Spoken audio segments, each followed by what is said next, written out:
지역의 이슈를 살펴보는 헬로 이슈 토크 시간입니다. 최근 코로나19의 확산으로 우리 지역 경제가 어려움을 겪고 있습니다. 따라서 코로나19 사태 이후 경기 부양에 대한 대책을 미리 생각할 수밖에 없는 상황인데요. 충격을 최소화할 대책에 대해 초당대학교 경영학과 김판진 교수 모시고 자세한 이야기 나눠보겠습니다. 안녕하십니까? 네, 반갑습니다.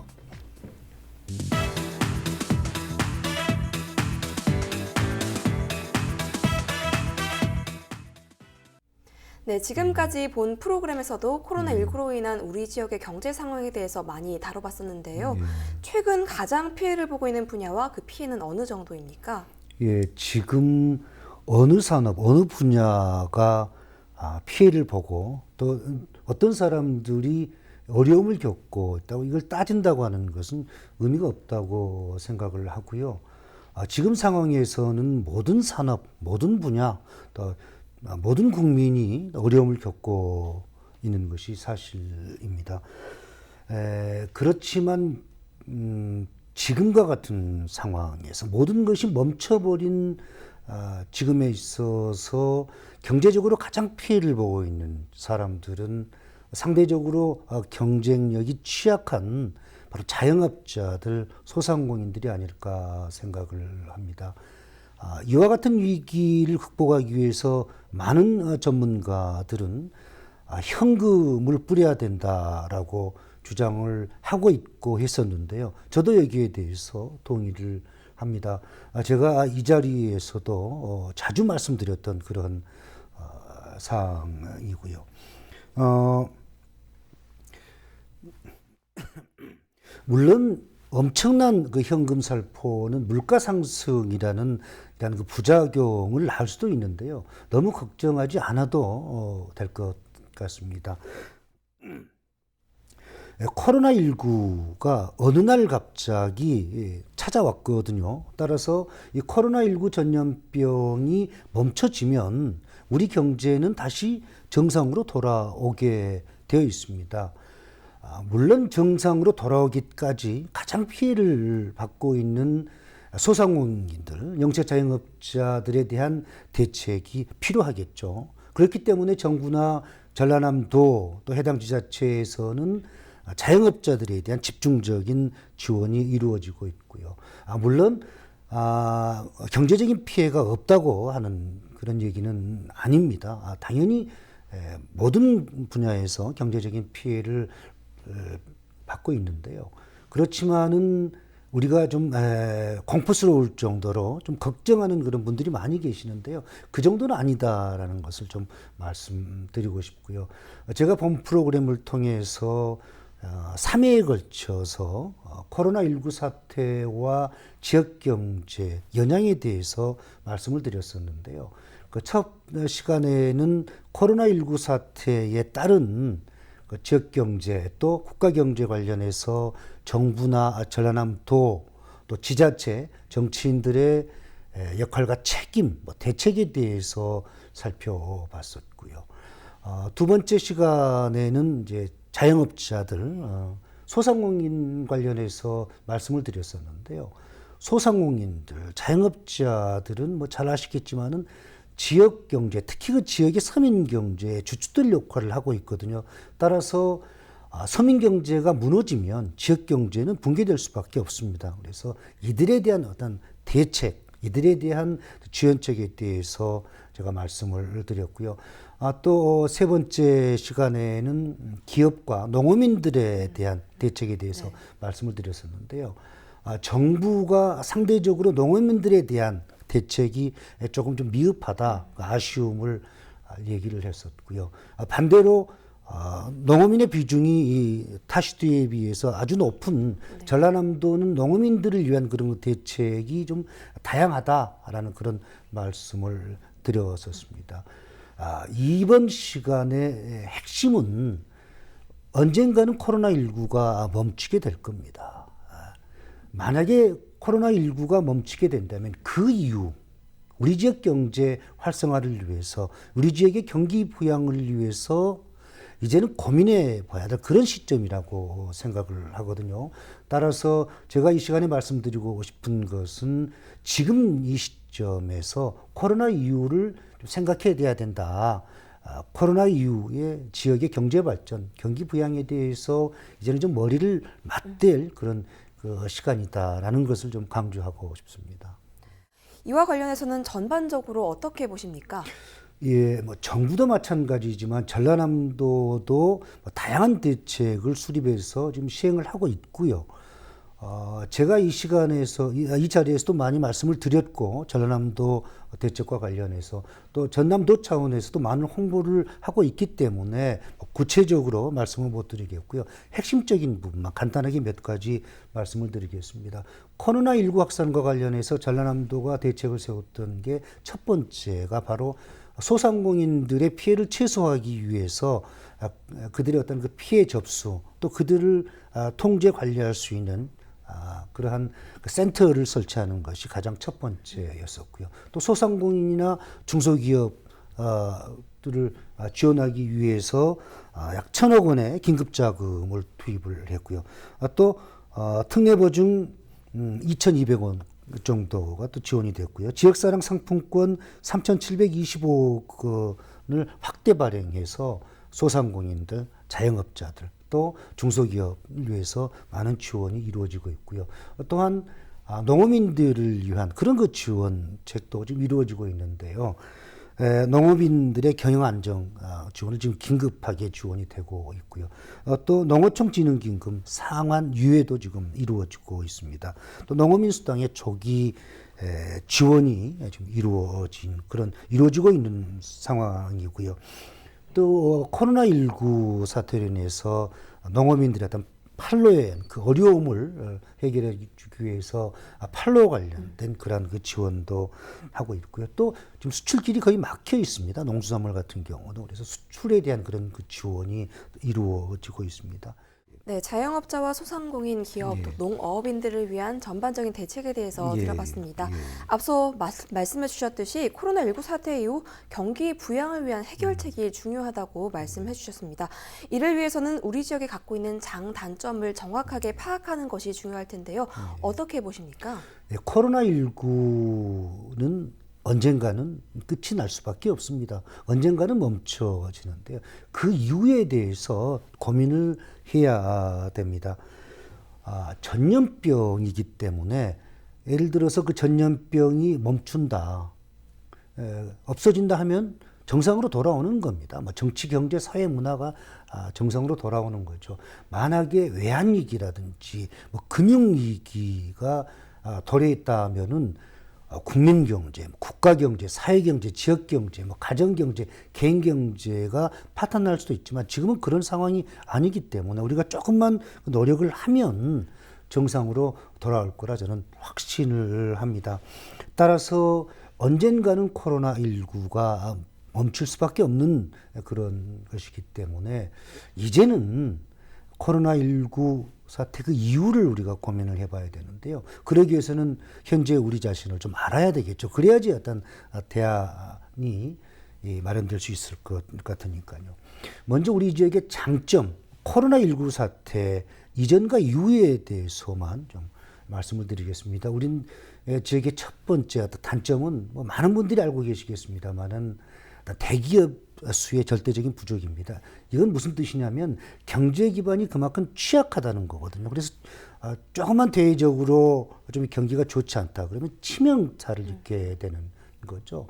기업은 생물이라고 그럽니다. 돈이 있는 곳에는 기업은 가게 되는데 우리 지역은 대기업이 올 수 있는 그런 그 조건이 많지 않거든요. 그래서 뭐 얼마 안 있으면 4.15 총선도 다가옵니다만은 선거 때만 되면 정치인들이 대기업을 유치하겠다라고 공약으로 내세우는데 거의 성과는 없습니다. 뭐 이건 뭐 현실로 받아들여야 되죠. 그래서 다른 대안을 찾아야 된다고 생각을 하고요. 두 번째는 우리 지역은 자영업자 비율, 특히 영세 자영업자 비율이 상당히 높습니다. 네. 이것은 무슨 얘기냐면은 자영업자라고 하는 것은 굉장히 상대적으로 경쟁력이 좀 취약하지 않습니까? 그래서 어떠한 이유로 인해서 경기가 좀 침체되고 소비 심리가 위축이 되면 그게 바로 영향을 미치게 된다는 겁니다. 또한 지역의 핵심 산업이 어떤 그 침체가 되면 그 영향을 바로 받게 된다는 거죠. 그래서 지역의 상권이 붕괴될 수 있다는 겁니다. 우리는 그 조선산업 침체로 인해서 목포권의 그 자영업자들 상권이 완전히 무너진 그런 그 경험을 했었고요. 또 세 번째는 농수산물의 그 비중, 그러니까 산업 구조가 경제가 발전할 수 있는 그런 구조를 갖고 있지 못하다는 거죠. 제조업이나 이런 부분이 좀 강해야 되는데 농수산물 비중이 높다고 하는 것은 그만큼 산업 구조가 경제 발전을 하는 데서 좀 취약하다라고 얘기할 수가 있겠습니다. 장점도 있는데요. 단점이면서 장점일 수가 있습니다. 바로 우리 이 전남은 청정함, 깨끗함의 대명사라고 할 수 있는 농수산물이 많이 생산이 됩니다. 타 시도에 비해서. 따라서 이와 같은 장점은 코로나19 사태를 극복하고 정상화시키는데 매우 유리하게 작용할 수밖에 없다라고 생각을 하고요. 다음은 천혜의 관광자원을 가지고 있다는 겁니다. 천혜의 관광자원을 보유하고 있다고 하는 것은 이번에 우리가 코로나19의 청정지역이라는 그 표현을 하는데요. 또 우리 전남은 블루 에코노미를 추진을 하고 있습니다. 따라서 코로나19 사태가 완만히 멈춰지게 된다면 관광산업이 굉장히 활성화될 것으로 생각을 하는데요. 국내 관광객뿐만 아니라 외국 관광객들, 특히 중국 관광객들의 유입이 상당할 것으로 저는 생각을 합니다. 그렇다면 코로나19 사태 이후 경기 부양을 위해 필요한 대책들은 어떤 것들이 있는지 들어보고 싶은데요. 특히 경기 부양을 위해서 우선적으로 신경 써야 할 분야는 어떤 것이 있을까요? 지금 우리에게 가장 필요한 것은 따뜻한 마음과 아주 냉철한 두뇌, 머리가 필요하다고 생각을 합니다. 코로나19 대응과 관련해서 제가 서두에서도 말씀드렸습니다마는 뚜렷한 해결책이 없기 때문에 많은 국가들이 현금성 자금으로 지금 국난을 극복하기 위해서 노력을 하는데요. 우리나라도 지금 많은 그 예산을 투입을 하고 있습니다마는 실제적으로 GDP 대비 우리나라 같은 경우는 한 1.2%를 지금 코로나 극복에 투입이 되고 있거든요. 근데 독일 같은 경우는 4.4%예요. GDP 대비. 벌써 우리나라보다 3배 정도, 2배, 3배 정도 많은 예산을 지금 투입을 하고 있습니다. 기획재정부에서는 우리나라의 어떤 재정의 건전성을 이유로 인해서 지나친 그런 그 현금적인 지원 대책에 있어서는 조금 거리를 두고 있는 것 같은데요. GDP 대비 우리나라의 국가 부채 비율 굉장히 낮습니다. 37.9%니까 최고의 선진국이라고 하는 미국이라든지 영국, 프랑스, 독일, 이태리에 비해서 한 3, 4배 정도 낮거든요. 일본 같은 경우에 비교하면 7, 8배가 부채 비율이 낮습니다. 굉장히 양호한 편이죠. OECD 국가 가운데서 가장 낮은 부채 비율을 가지고 있으니까요. 근데 이제 왜 정부나 우리 국민들이 그 부채에 대해서, 빚에 대해서 이제 좀 예민하냐 하면은 잘 아시겠습니다만 우리는 정말 과거에 IMF라는 쓰라린 과거를 경험을 했습니다. 그렇기 때문에 지나치게 빚을 내서 경기를 부양한다든지 이렇게 되면은 국민들도 좀 싫어하고 또 정부도 머뭇거릴 수밖에 없는 그러한 상황이다라고 하는 것을 말씀드리고 싶고요. 분명히 이제 코로나19가 진정이 되면 정부는 정말 상당한 그러한 예산을 지역의 경제 발전을 위해서 투입을 하게 될 겁니다. 그렇게 된다면 준비된 지자체와 준비되지 않은 지자체 분명한 차이가 있을 겁니다. 그때를 위해서 우리가 준비하자는 건데요. 지금 몇몇의 지자체에서는 이미 비상경제 상황실을 설치를 해서 운영하는 것으로 좀 알고 있는데요. 전라남도뿐만 아니라 우리 22개 시군 지자체들은 이제는 TF팀을 결성을 해야 됩니다. 그래서 코로나19 사태 이후에 대해서 지역의 경제 발전 또 경기 부양에 대해서 지금부터 차근차근 스텝 바이 스텝 방식으로 지금 진행을 해야 되고요. 더욱더 중요한 것은 왜 지금에 있어서 TF팀 결성이 중요하냐면요.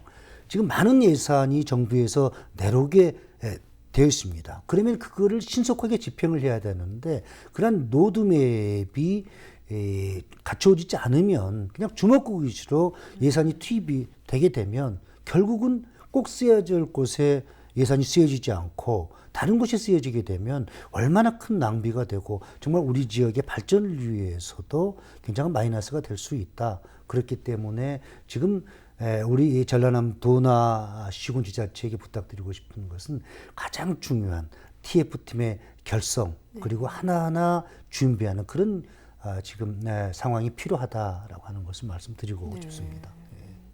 네, 코로나19 사태 이후 경기 부양을 위한 대책들에 대해서 들어봤습니다. 그럼 코로나 이후의 경기 극복 과정에서 이 전라남도와 각 지자체가 해야 할 역할과 책임은 무엇들이 있을까요? 예. 조금 전에도 말씀드렸습니다마는 가장 중요한 거, 지금 이 시점에서 가장 중요한 것은 코로나19 사태 이후에 우리 지역 발전을 위해서 우리 지역의 경기 부양을 위해서 로드맵을 설정하는 것, 이 부분이 가장 중요하고요. 여기에 따라서 정책의 어떤 방향 설정, 이 부분이 우선적으로 해결이 돼야 되고요. 분명히 또 대책에 관련돼서 성과에 대한 그런 그 분석도 이루어져야 되겠고요.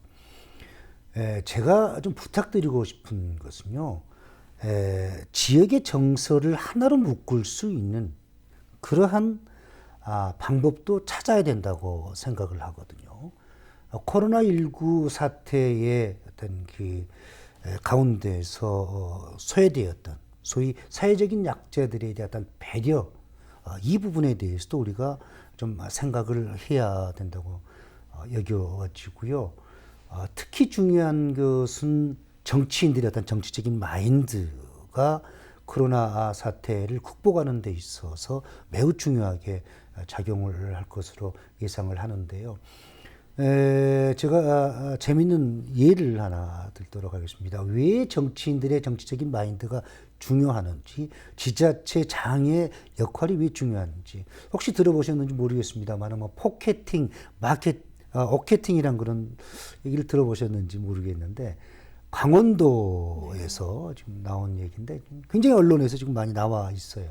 회자되고 있는데 강원도 하면 감자, 그렇죠. 그리고 또 강원도 하면 오징어 많이 생산이 되고 또 잡히는데 이제 코로나19 영향으로 인해서 강원도의 대표적인 생산물인 농산물인 그 감자의 소비가 굉장히 이제 감소가 되고 또 오징어 판매도 이제 굉장히 하락이 되다 보니까 강원도 차원에서 SNS나 온라인을 통해서 이게 판매를 이제 판로를 지원했던 겁니다. 그래서 상당한 인기를 얻게 돼서 농가들의 또 어민들의 소득이 상당히 올라간 거로 지금 나와 있습니다. 그만큼 지자체장들의 어떤 정치적인 마인드가 중요하고요. 또 하나 부탁드리고 싶은 것은 이제 코로나19 사태가 진정이 되면 예산의 어떤 그 편성, 예산의 집행 과정에서 지역 정치인들이 여야 입장에서 조금 다르게 어떤 정쟁의 도구로 사용할 수 있다는 겁니다. 이번만큼은 좀 하나 되는 그런 모습이 필요하겠고요. 또 전라남도뿐만 아니라 22개 시군의 지자체들이 좀 머리를 맞대고 좀 발전적인 그런 부분, 지역의 미래와 내일을 위해서 좀 한 목소리를 내야 되고 또 하나가 돼야 하는 그런 시점이 아닐까 생각을 합니다. 네, 지자체 단체장들의 리더십과 또 이 정치인들의 하나 되는 마음까지 강조해 주셨습니다. 그럼 오늘 얘기 여기까지 듣도록 하겠습니다. 감사합니다. 네, 감사합니다. 코로나19로 인해 어려워진 경제를 되살리기 위한 대책과 올바른 정책 방향에 대해 지금부터 철저한 준비가 필요할 텐데요. 체계적인 대책을 마련해 코로나19 이후 경제가 활성화될 수 있길 바라겠습니다. 지금까지 헬로 이슈토크였습니다.